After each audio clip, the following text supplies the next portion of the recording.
கவிஞர் நா. முத்துக்குமார் தமிழ் திரையுலகத்துல ஒரு அழியாத முத்திரைய பதிச்சவர். இவர் ஒரு பாடலாசிரியர், கவிஞர், எழுத்தாளரும் கூட. தன்னுடைய 41வது வயதுல மரணம் அடைஞ்சாலும் கூட அவருடைய பாடல்கள் இன்னும் அழியாமலையும் மக்களுடைய பிளேலிஸ்ட்ல இருக்கு. சோ நா. முத்துக்குமார் தன்னுடைய கலைப்பயணத்தின் மறக்க முடியாத தருணங்களை ஒரு சேனல்ல ஷேர் பண்ணிருப்பாரு. அதை பத்தி தான் இந்த வீடியோல பார்க்க போறோம். 2014 வருஷம் அவருடைய வாழ்க்கையில ரொம்ப ரொம்ப முக்கியமானதா அமைஞ்சிருந்ததாவும், அந்த வருஷத்துல மட்டுமே அவர் 35 திரைப்படங்களுக்கு 107 பாடல்களை எழுதியது ஒரு மிகப்பெரிய சாதனையா பார்க்கப்படுது. இந்த சாதனைகள்ல குறிப்பா தங்க மீன்கள் திரைப்படத்துல இடம்பெற்ற ஆனந்த யாழை பாடல் அவருக்கு ஒரு பெரிய அங்கீகாரத்தை கொடுத்துச்சு. இந்த பாட்டுக்காக அவருக்கு தேசிய விருது கிடைச்சதோட மட்டும் இல்லாம நார்வே தமிழர்கள் நடத்திய உலக திரைப்பட விழா, சைமா விருது, பிலிம்பேர் விருது உட்பட மொத்தம் 9 விருதுகள் கிடைச்சதா அவர் பெருமையோட சொல்லியிருக்காரு. அந்த ஆனந்த யாழை பாட்டை அவர் வெறும் அரை மணி நேரத்துல எழுதியதாவும், இந்த பாட்டு தேசிய விருதுக்கு போற பாடல் அப்படின்னு அவர் அப்போ நினைக்கவே இல்லை அப்படின்னு சொல்லியிருக்காரு.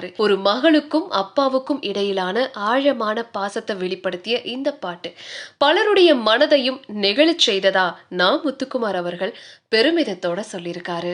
அது மட்டும் இல்லாம அவருடைய மகன் பிறந்ததுக்கு அப்புறமா பூக்கள் பூக்கும் தருணம் அப்படின்ற பாடல்ல ஆருயிரே அப்படின்ற வார்த்தைக்கு பதிலா ஆதவனே அப்படின்ற வார்த்தையை பயன்படுத்திய சுவாரஸ்யமான தகவலையும் அவர் ஷேர் பண்ணியிருக்காரு.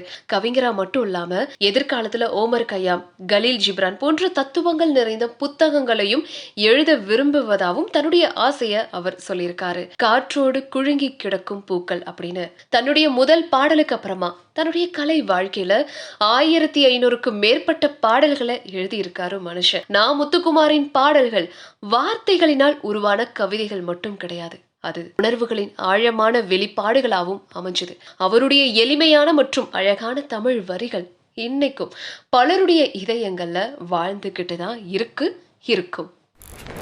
Flix 9 உங்க கையால ஓபன் பண்ணுங்க. Flix 9 OTT வந்து என்னுடைய நெஞ்சார்ந்த வாழ்த்துக்கள். நல்லா ஓட்டும், நல்ல படங்கள் பெரிய லெவலில் ஓட்டும். நான் வாழ்த்து. தேங்க்ஸ்.